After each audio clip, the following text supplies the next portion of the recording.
अपनी वाणी द्वारा संबोधित करें मनोज भाई।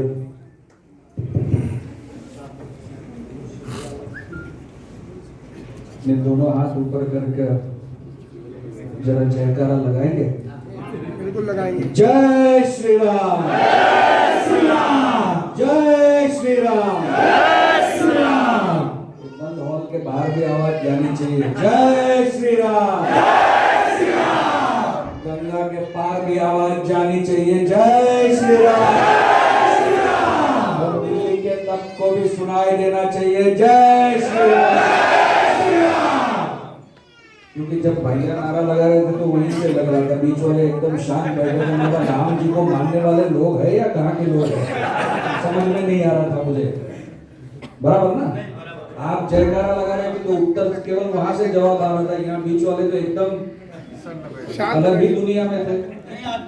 मैं बड़ा गंगा पार वाले लोग हैं या गंगा के इस पार वाले लोग हैं। मंच पर उपस्थित हम सभी के मार्गदर्शक श्रीनिवास त्रिपाठी जी, उत्तर भारतीय जनता परिषद के विक्रोली विधानसभा के अध्यक्ष छोटेलाल जी, जिनके नेतृत्व में पवई में हमने भारतीय जनता पार्टी की शुरुआत की, ऐसे उपाध्याय जी, उदय नारायण गुप्ता जी, हमारी नगर सेविका बहन वैशाली पाटिल जी, लाल बहादुर यादव, हमारे मित्र प्रदीप गुप्ता जी, संजय शुक्ला जी, सभी मान्यवर, इस वार्ड के अध्यक्ष विलास सोनी जी। वैसे मैं जब आया तो श्रीनिवास जी मुझे बता रहे थे कि पिछले 15 मिनट से मैं प्रयत्न कर रहा हूँ लेकिन कोई समस्या बता ही नहीं है। अब मेरे आने के बाद भाई साहब खड़े हुए जायसवाल जी और बोले उत्तर भारतीय भवन होना चाहिए। तो जायसवाल जी, मुंबई में 2 उत्तर भारतीय भवन है, एक बीकेसी में उत्तर भारतीय संघ वाला है और गवर्नमेंट वाला नवी मुंबई के अंदर है। जो बात आपने कही मैं उससे शुरू करूंगा। वो बता रहे थे जायसवाल जी की जब परीक्षार्थी आते थे तो कल्याण स्टेशन पे, अन्य स्टेशन के ऊपर उनको मारा जाता था। फिर ये बता रहे थे कि उत्तर भारतीयों के ऊपर अत्याचार होता था।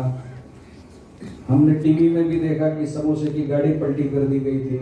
हमने टीवी में भी देखा कि टैक्सी फोड़ दी गई थी।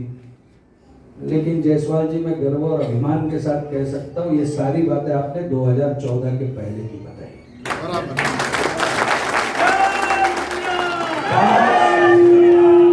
5 साल देवेंद्र फडणवीस जी की सरकार इस महाराष्ट्र में रही, एक उत्तर भारतीय के ऊपर अत्याचार करने की हिम्मत किसी पार्टी की नहीं हुई। जो छठ पूजा के लिए 2014 के पहले होगी नहीं होगी, परमिशन मिलेगी नहीं मिलेगी, ऐसी स्थिति थी। जो अपने आप को उत्तर भारतीयों का खवैया बताते थे कांग्रेस पार्टी, उनकी 10 साल यहाँ पे सरकार रही। तो छठ पूजा करेंगे तो हम मारेंगे, ऐसी भाषा बोलने वाले दल उस समय थे।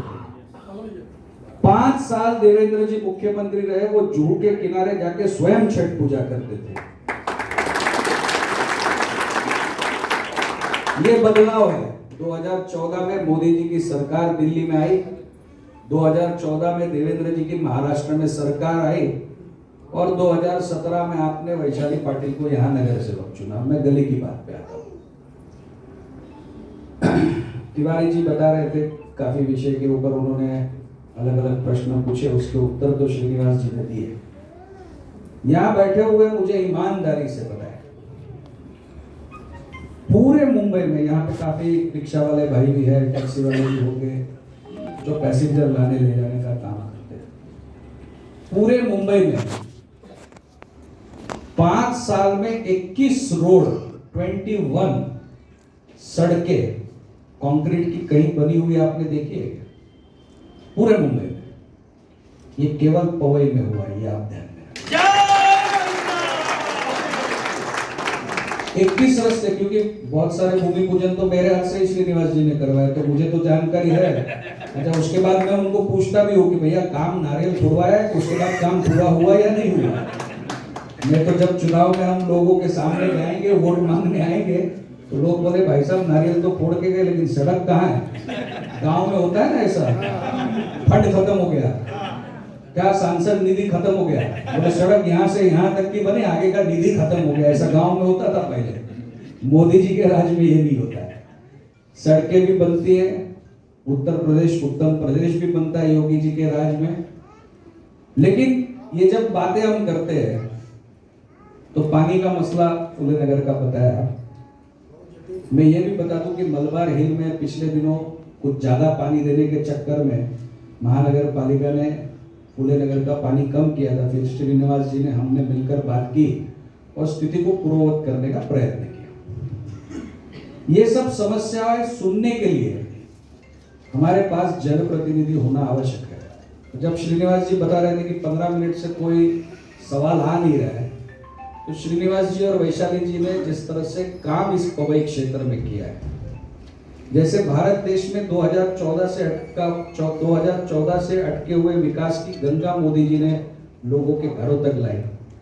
आप 14 के पहले का माहौल याद कीजिए। क्या गैस का सिलेंडर बिना किसी सिफारिश के मिलता था? नहीं। क्या टेलीफोन आपके बिना किसी सिफारिश के मिलता था? सांसद के दरवाजे पे आपको गैस के सिलेंडर और टेलीफोन की सिफारिश की चिट्ठी लेने जाना पड़ता था। बात तो सही है ना? बताइए उपाध्याय जी, गुप्ता जी, आपको जानकार है आज क्या स्थिति है? सिलेंडर और टेलीफोन तो छोड़ दीजिए, आप विदेश भ्रमण के लिए अगर जाते थे तो उसका पासपोर्ट बनवाने के लिए 3 से 6 महीना लगता था। आज आपके बेटे बेटियां कहीं पढ़ाई के लिए जाते हैं तो आप बताइए पासपोर्ट कितने दिन में आ रहा है? 7 से 10 दिन में आपके घर में पासपोर्ट। ये केवल और केवल शक्य हुआ तो मोदी जी के कारण।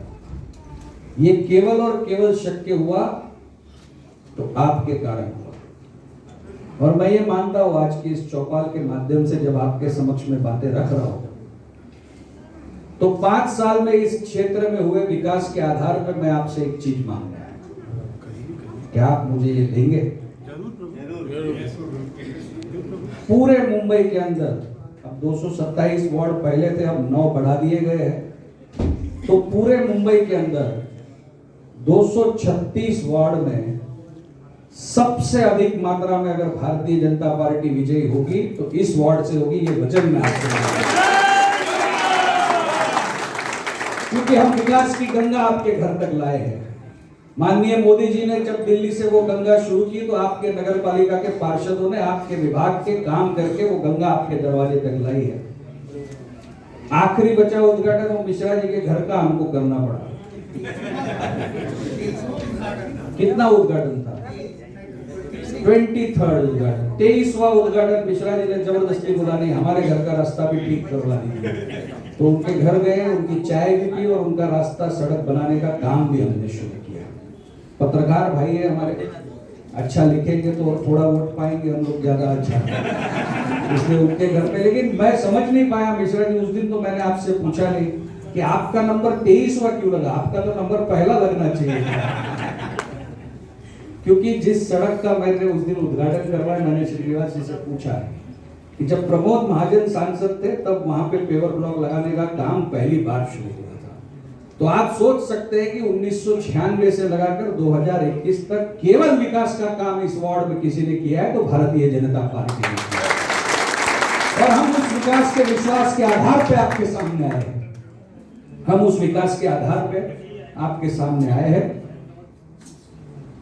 मिथिलेश जी कुछ मेरे लिए भी रखो ना, आ जाइए इस तरफ। वो कहीं जाने वाले नहीं है, सारे भोजन करके जाएंगे।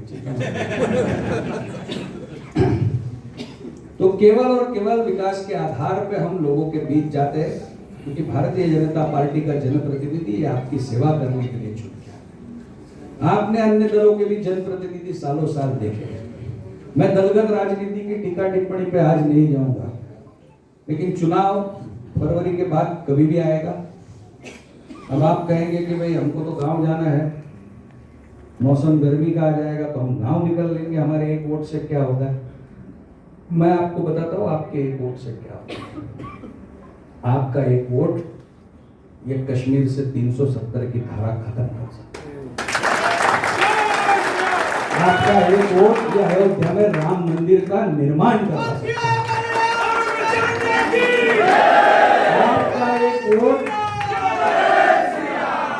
एक वोट मुख्तार अंसारी के घर को गिराने की ताकत योगी बाबा को दे सकता है। आपका एक वोट आपके विभाग में 23 सड़कें बनाने की ताकत श्रीनिवास जी को दे सकता है। ये आपका एक वोट है जो परिवर्तन की दौर में मुंबई महानगर पालिका के अंदर भारतीय जनता पार्टी का महापौर बिठाने का काम आपका एक वोट कर सकता है।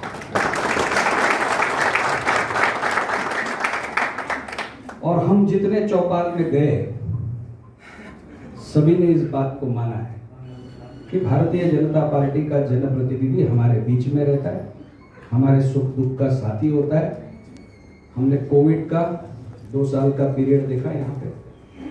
2 साल में कोविड के दरमियान भी सारे अच्छे काम करने का कार्य ये श्रीनिवास जी ने, वैशाली पाटिल ने, पूरी भारतीय जनता पार्टी की टीम ने आपके समक्ष किया है। चाहे वो वैक्सीन सेंटर चलाने का काम हो, किचन चलाने का काम हो, जरूरतमंदों को राशन बांटने का काम हो, दवाई बांटने का काम हो, कोविड के अस्पताल का मैनेजमेंट करने का काम हो, इन सारे सुख दुख के काम में भारतीय जनता पार्टी आपके साथ खड़ी है। और मैं ये समझता हूं कि सारा करने के पीछे आशीर्वाद आपका मिला है, लेकिन आशीर्वाद मिलने के साथ साथ ये दिल मांगे मोर होता है।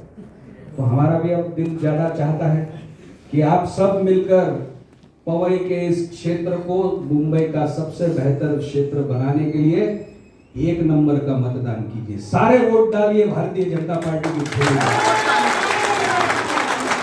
वैसे पिछले सप्ताह में श्रीनिवास जी से पूछ रहा था, बैठ के हमारी चर्चा चलती है, लेकिन श्रीनिवास जी दूसरे दल के कुछ उम्मीदवारों के नाम दिख रहे हैं क्या? बोले मनोज भाई, पवई में दूसरा कोई दल कोई उम्मीदवार उतारे ऐसी स्थिति में आज के तारीख में तो नहीं है। फिर चुनाव आ गया और कहीं से उधार मांग के लाए और खड़ा कर दिया तो बात अलग है, वरना ना कांग्रेस के पास, ना राष्ट्रवादी के पास, ना शिवसेना के पास, ना मनसे के पास हमारे उम्मीदवारों का मुकाबला कर सके ऐसा उम्मीदवार आज किसी दल के पास नहीं है, क्योंकि वो जानते हैं कि पवई की जनता ने अपना मन बना लिया है। लेकिन हमें इस माहौल को, हमारे बने हुए मन को आगे बढ़ाना है। जो विद्यार्थी 10 नंबर से पास हुआ है पिछली बार, उस विद्यार्थी को 1 नंबर से पास करना है। और इसी करके आज की एक चौपाल है। आज की चौपाल गुप्ता जी, प्रदीप जी पहली है, इसके बाद और चौपाल है और 10 चौपाल है।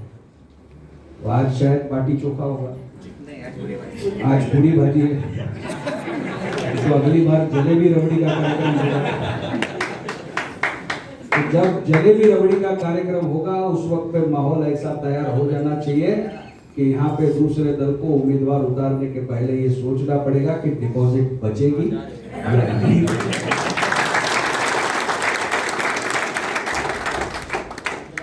क्योंकि भारतीय जनता पार्टी के जनप्रतिनिधि के नाते सड़कों का निर्माण, सीवरेज लाइन का निर्माण, अपने क्षेत्रों की समस्याओं का समाधान, प्राइवेट प्लॉट के ऊपर गार्डन बनाना, उद्यान को अच्छे तरीके में रखना, लोगों के स्वास्थ्य की चिंता करना। मैं पवई तालाब के ऊपर भी श्रीनिवास जी ने मुझे निसर्ग संस्था के काफी कार्यक्रमों में बुलाया। तो सवेरे सवेरे लोगों के स्वास्थ्य की भी सभी लोग मिलकर चिंता करते हैं। समाज को अच्छा बनाए रखने के लिए जो सारे प्रयत्न है, समाज अच्छा रहेगा, सुदृढ़ रहेगा, गुंडागिरी से मुक्त रहेगा। जैसे योगी बाबा ने उत्तर प्रदेश में सारे गुंडों की छुट्टी कर दी है, वैसे आपके विभाग के सभी के जान माल की सुरक्षा, अपनी माँ बहनों की सुरक्षा, इन सभी मामले में भारतीय जनता पार्टी आपकी सेवा करने में हमेशा साथ में रही है। मेरा आपसे नम्र हाथ जोड़ कर निवेदन है कि जिस उत्साह के साथ आज हम चौपाल में मिले हैं, जिस उत्साह के साथ में हमने हमारी एकता को दिखाया है, इसी एकता को आने वाले दिन में हम बरकरार रखेंगे। रोज नए 10 मतदाता हम बनाएंगे। जिनके 18 साल पूर्ण हुए इन सभी को मताधिकार मिला हुआ है। डॉक्टर बाबा साहेब आम्बेडकर ने जो कॉन्स्टिट्यूशन बनाया है उसके अंदर 18 साल के ऊपर वालों को जो मताधिकार मिला है उस सब मताधिकार का हम प्रयोग करेंगे, क्योंकि हम चाहते हैं कि इस मुंबई नगरी ने हमको सब कुछ दिया है। हम चाहते हैं कि इस मुंबई नगरी ने हमको सब कुछ दिया है, इस नगरी को बेहतर बनाने की जिम्मेवारी अब हमारी है। हम अगर अच्छा वोट देंगे तो अच्छे पार्षद चुन के आएंगे, हमारा वोट सही पड़ा तो महानगर पालिका में अच्छा शासन भारतीय जनता पार्टी दे पाएगी और आप सब इसको समर्थन देंगे। इसी विश्वास के साथ मैं अपनी वाणी को विराम देता हूँ। धन्यवाद। जय हिंद, जय महाराष्ट्र, जय श्री राम, श्री राम, जय श्री राम, जय श्री राम। बोल पवन सुत हनुमान की जय। मनोज जी, खाली एक छोटा सा काम आप हमारे लिए करें। आज का यह पूरा कार्यक्रम मिथिलेश और रामसूरत ने अपने दम पे किया है। उन्होंने कहा हम करके बताएंगे और हमारे नए नए वार्ड अध्यक्ष बने। मैं चाहता हूं कि आप उनका स्वागत करें। आइए मिथिलेश जी, रामसूरत जी आ जाइए।